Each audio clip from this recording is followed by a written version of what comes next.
السلام علیکم ورحمۃ اللہ وبرکاتہ۔ الحمدللہ جیسے ماہ ذی الحج شروع ہو چکا ہے تو اس کے بارے میں ہم سب کو جان لینا بھی چاہیے کہ یہ کتنا افضل مہینہ ہے۔ بسم اللہ الرحمن الرحیم، الحمدللہ رب العالمین، الصلاۃ والسلام علی رسول الکریم وعلی آلہ واصحابہ اجمعین، اما بعد۔ ماہ ذی الحجہ کے شروع کے 10 دن اسلام میں خاص دن ہیں، یعنی جس کو پہلا عشرہ بھی ہم کہہ سکتے ہیں۔ حدیث مبارکہ میں ان کو سب سے افضل اور سب سے عظمت والا دن بتایا گیا ہے۔ ان ایام میں عبادت اور ذکر و تلاوت کے خصوصی فضائل ہیں، اور بقر عید کا دن خوشی اور مسرت کا دن ہے۔ اس میں نماز عید کے خاص احکام بھی ہیں، اور اس دن قربانی کے حکم جس کے بہت سے فضائل ہیں، ان کو جاننا ضروری ہے۔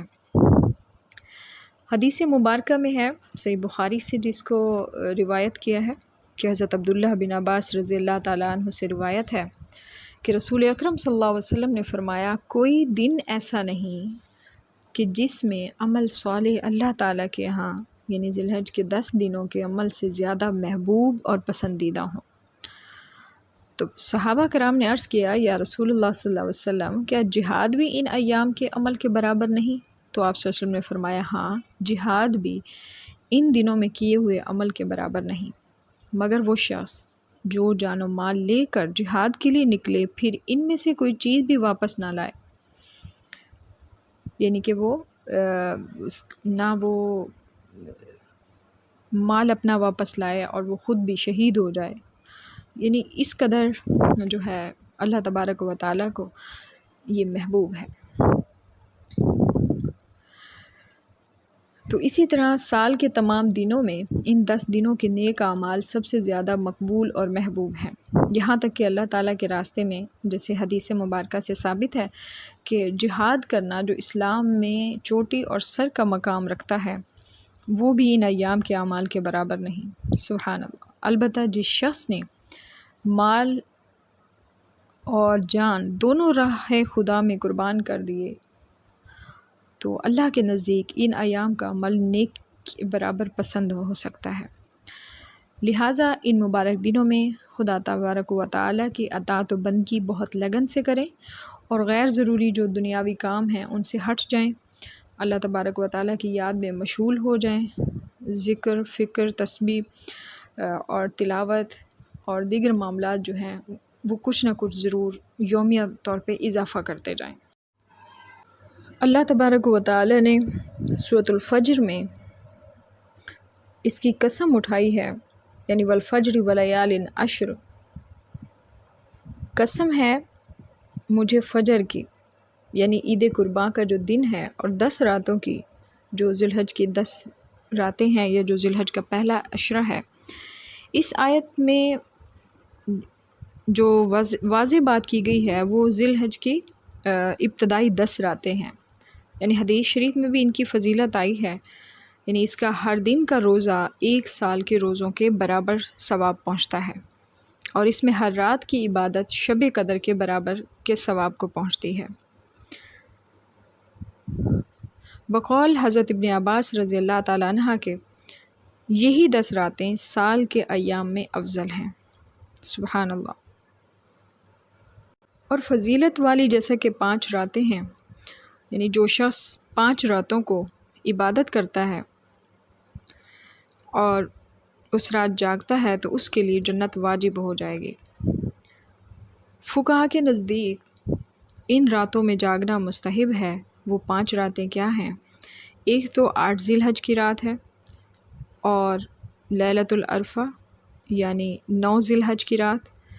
اور لیلۃ النحر یعنی 10 ذی الحج کی رات، اور عید الفطر کی رات، اور پھر لیلۃ البراء یعنی 15 شعبان کی رات۔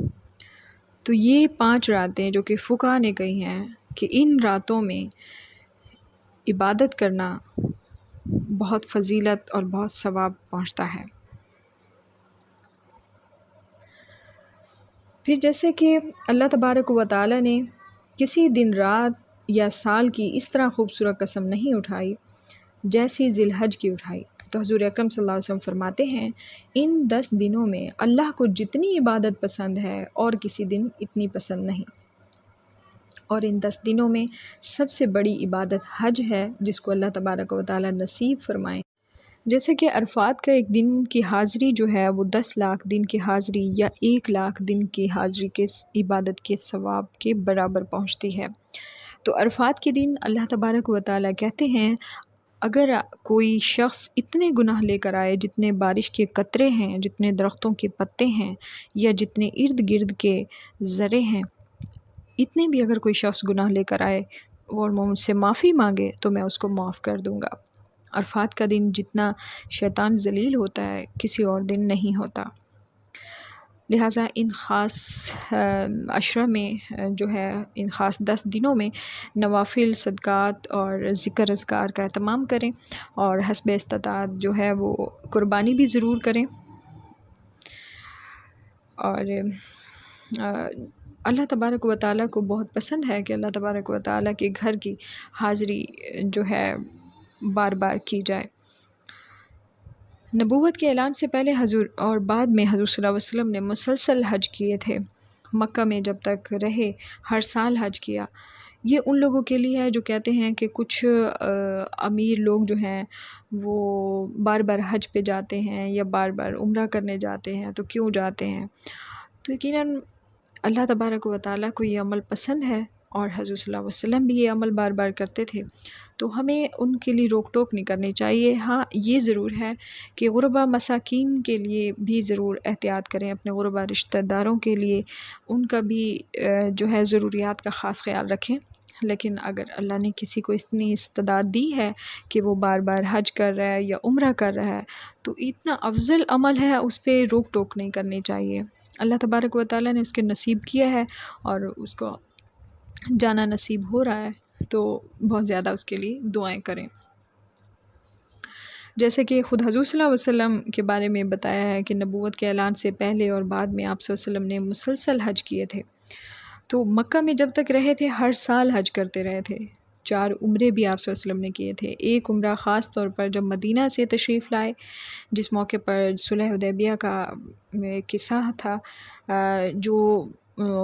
صلح حدیبیہ کا عمل نہ ہو سکا، یعنی انہوں نے خلاف ورزی کر لی جو مخالف پارٹی تھی، تو آپ صلی اللہ علیہ وسلم نے اس وقت جو ہے عمرہ کے لیے جو کام کیا تھا، ایک تو سر منڈایا تھا، احرام کھولا تھا، اور پھر اگلے سال آ کے اس کی قضا مکمل کی تھی۔ تو ایک عمرہ جو ہے وہ فتح مکہ کے بعد کیا تھا آپ صلی اللہ علیہ وسلم نے، اور ایک آپ صلی اللہ علیہ وسلم نے اپنے حج کے ساتھ بھی کیا تھا۔ اور جو صدیقی دور میں پہلا سال جو ہے وہ جنگوں میں گزرا، دوسرا سال حضرت ابو بکر صدیق رضی اللہ تعالیٰ عنہ نے اپنے تمام ساتھیوں کے ساتھ حج کیا تھا، اور فاروقی دور میں یعنی حضرت عمر فاروق رضی اللہ تعالیٰ عنہ کے دور میں جو ہے وہ ان کی 10 سال حکومت رہی، اور 10 سال میں ہی وہ مستقل ہر سال جو ہے وہ حج کرتے رہے۔ اور حضرت عثمان رضی اللہ تعالیٰ عنہ کی خلافت میں جو ہے جب تک امن رہا تھا وہ ہر سال حج کرنے کے لیے جاتے تھے، اور جب فساد بہت زیادہ ہو گئے تو اس میں وہ شہید بھی ہو گئے تھے۔ پھر حضرت علی رضی اللہ تعالیٰ عنہ کے دورے جو خلافت میں جو ان کو موقع نہیں ملا تھا کیونکہ جنگوں میں زندگی گزر گئی تھی، اللہ کو پیارے ہو گئے تھے، مگر پہلے 3 ساتھیوں کے دور خلافت میں بکثرت حج عمرہ انہوں نے کیا تھا۔ اپنے دور میں نہیں کیا تھا کیونکہ اس میں جھگڑے کثرت سے تھے۔ اچھا، دین کے کسی عمل کو بھی نہ ہلکا نہیں لینا چاہیے۔ جیسے ایک طبقہ کہتا ہے کہ حج تو ایک بار فرض ہے تو کافی ہے، تو استطاعت کے باوجود اللہ کے گھر کی حاضری کو اتنا ہلکا نہیں لینا چاہیے۔ اللہ جس کو توفیق دیں وہ جائیں۔ جیسے کہ میں نے بتایا کہ غربا رشتہ داروں کا ضرور خیال رکھیں، اور اللہ سے امید ہے کہ جو ایسا عمل کرتے ہیں وہ یقیناً اپنے ارد گرد لوگوں کا بھی خیال رکھتے ہوں گے، تو لہٰذا ان پہ روک ٹوک نہیں کرنی چاہیے۔ تو ان دونوں باتوں کا موازنہ نہیں کرنا چاہیے کہ جو اللہ کو پسند نہیں ہے۔ موازنہ تو مذہب کے کسی معاملے میں بھی آپ نہ کریں، اور جس کو اللہ تبارک و تعالیٰ اپنے گھر کی حاضری نصیب کر رہے ہیں یقیناً بہت بڑی سعادت ہے۔ ابھی جیسے کہ حضرت امام حسن رضی اللہ تعالیٰ جو کہ اہل بیت کے خاص ہیں، تو انہوں نے بھی 20 حج کیے تھے جو کہ پیدل کیے تھے، مدینہ سے تشریف لے جاتے تھے مکہ تک۔ یوم عرفہ کا دن کے بارے میں اس کی جو فضیلت بتائی گئی ہے کہ جس نے عرفہ کا روزہ رکھا، اس کے گزشتہ اور آئندہ سال کے گناہ صغیرہ جو ہیں وہ بخش دیے جاتے ہیں۔ اور ایک فضیلت ہے کہ عرفہ کے دن شیطان بہت ذلیل، خوار اور غصے میں ہوتا ہے، کیونکہ اس دن میں اللہ تبارک و تعالیٰ کی رحمتوں کا بکثرت نزول ہوتا ہے اور بڑے بڑے گناہ معاف ہوتے ہیں۔ تو یقیناً ہم سب کو چاہیے کہ اپنے گناہوں کی معافی مانگیں اور اللہ تبارک و تعالیٰ کی رحمت میں خود کو سمیٹ لیں۔ عرفہ کے دن کیونکہ سب سے زیادہ لوگ جہنم سے آزاد بھی ہوتے ہیں، اور یوم عرفہ کی جو افضل دعا ہے جو اس دن حضور اکرم صلی اللہ علیہ وسلم اور پہلے کے انبیاء علیہ السلام ارشاد فرماتے ہیں، وہ کیا دعا ہے؟ لا الہ الا اللہ وحدہ لا شریک لہ لہ الملک ولہ الحمد یحیی و یمیت بیدہ الخیر وہو علی کل شیء قدیر۔ یہ دعا جو ہے اس کو بکثرت پڑھیں۔ اب جو تکبیرات تشریق کی جو بات کی جاتی ہے کہ اللہ اکبر، یعنی جب حضرت ابراہیم علیہ السلام نے حضرت اسماعیل علیہ السلام کو ذبح کرنے کے لیے لٹایا تو اللہ تبارک و تعالیٰ نے حضرت جبرائیل علیہ السلام کو حکم دیا کہ فدیہ لے کر جاؤ۔ تو جبرائیل علیہ السلام اس ڈر سے کہ کہیں حضرت ابراہیم حضرت اسماعیل علیہ السلام کو ذبح نہ کر دیں، اللہ اکبر پکارنے لگے، لا الہ الا اللہ واللہ اکبر۔ تو حضرت ابراہیم علیہ السلام نے جب یہ آواز سنی تو بشارت و خوشخبری سمجھ کر پکار اٹھے، لا الہ الا اللہ واللہ اکبر وللہ الحمد۔ تو حضرت اسماعیل علیہ السلام سمجھے کہ فدیہ آ گیا، تو اللہ اکبر وللہ الحمد کہتے ہوئے اللہ تعالیٰ کی حمد اور اس کا شکر ادا کرنے لگے۔ اب 9 ذی الحج کے جو فجر سے لے کر 13 ذی الحج کی عصر تک، اس میں جو ہے مسافر، مرد عورت، شہری دیہاتی جو ہے منفرد ہو یا باجماعت ہو، یعنی جس طرح بھی نماز ادا کرے، پر ایک مرتبہ سلام کے فوراً بعد اللہ اکبر لا الہ الا اللہ اللہ اکبر وللہ الحمد، یہ درمیانی آواز سے کہنا ہر فرض نماز کے بعد واجب ہے، البتہ عورت جو ہے وہ آہستہ آواز میں کہے۔ ایک اہم عمل جو کہ 10 ذی الحج میں ہے بال اور ناخن کاٹنے کا، تو اس کے بارے میں حدیث مبارکہ میں مسلم شریف سے ثابت ہے کہ ام المؤمنین حضرت ام سلمہ رضی اللہ تعالیٰ عنہ سے روایت ہے کہ رحمت دو عالم صلی اللہ علیہ وسلم نے فرمایا، جب ذی الحج کا مہینہ شروع ہو جائے اور تم میں سے کسی کا قربانی کرنے کا ارادہ ہو تو اپنے بال اور ناخن نہ کاٹے۔ تو یقیناً چاند نظر آنے کے بعد قربانی کرنے تک نہ تو اپنے ناخن کترے اور نہ سر کے بال مونڈے اور نہ کترے اور نہ ہی بغل اور ناف کے زیر ناف جو بال ہیں ان کی صفائی کرے، بلکہ بدن کے کسی بھی حصے کے بال نہ کاٹے۔ قربانی کرنے کے بعد جو ہے وہ ناخن تراشے اور بال کٹوائے، لیکن یاد رہے کہ ایسا کرنا مستحب ہے اور مستحب پر عمل بھی کرنا چاہیے، لیکن اگر کسی وجہ سے کوئی شخص قربانی سے پہلے مثلاً عید الاضحیٰ سے 1-2 روز پہلے بال کٹوا لیتا ہے یا بدن کی صفائی کر لیتا ہے تو کوئی گناہ نہیں ہے، اور ایسا کرنے سے قربانی کے صحیح ہونے میں کوئی خلل نہیں آتا، قربانی تو درست ہو جائے گی، البتہ وہ ثواب نہیں پہنچے گا۔ تو جیسے کہ 9ویں تاریخ کا روزہ ہے جس کے بارے میں بھی مسلم شریف سے ثابت ہے کہ حضرت قتادہ رضی اللہ تعالیٰ عنہ سے روایت ہے کہ فرمایا، محبوب رب العالمین صلی اللہ علیہ وسلم نے بقر عید کے 9ویں تاریخ کے روزے کے بارے میں کہ اللہ پاک سے پختہ امید رکھتا ہوں کہ وہ اس کی وجہ سے 1 سال پہلے اور 1 سال بعد کے گناہوں کا کفارہ فرما دیں گے، یعنی اس دن کا روزہ آپ نے رکھنا ہے جس سے آپ کے اگلے پچھلے گناہ جو ہیں وہ 1 سال گزشتہ اور 1 سال آئندہ کے صغیرہ گناہ جو ہیں وہ معاف ہو جائیں گے۔ اور پھر اسی طرح حضرت ابو امامہ رضی اللہ تعالیٰ عنہ سے روایت ہے کہ حضور اکرم صلی اللہ علیہ وسلم نے فرمایا، جس شخص نے دونوں عیدوں یعنی عید الفطر اور عید الاضحیٰ کی راتوں کو ثواب کا یقین رکھتے ہوئے زندہ رکھا، نہ تو اس کا دل اس دن نہ مرے گا، یعنی جس دن لوگوں کے دل مردہ ہو جائیں گے۔ تو اس سے مراد کیا ہے کہ عید الفطر اور بقرعید کی شب کو جو ہے زندہ رکھنے سے مراد کیا ہے کہ اس رات وہ عبادت کرتا رہا، رات بھر عبادت کرتا رہا، تو اس کے بارے میں یعنی کہ وہ صلہ رحمی کرے اور ذکر و تسبیح کرے اور نیکیوں کی محبت اور ہم نشینی میں اس وقت کو پورا کرے، تو اہل و عیال کے ساتھ ان سے محبت سے پیش آئے، عزیز و اقارب سے میل ملاقات اور حسن سلوک کرے، تو یہ سب کار خیر کے جو کام ہیں وہ کرے اور عبادت میں ان راتوں کو گزارے۔ تو فرمایا گیا کہ ان راتوں میں عبادت کرنے والے کا دل مردہ نہ ہوگا۔ تو اس کا مطلب کیا ہے کہ قیامت کے دن جو خوفناک دہشت ہوگی، جو اس دن کا منظر ہوگا، جو ہر طرف خوف و ہراس اور دہشت اور گھبراہٹ ہوگی، تو وہ اس دن جو ہے وہ اس سختی کو اپنے اندر محسوس نہیں کرے گا، جس سے لوگوں کی عذاب الہی کے خوف سے لوگوں کی یہ حالت ہوگی کہ وہ بدحواس ہوں گے، مدہوش ہوں گے اور نشے کی سی کیفیت ہوگی۔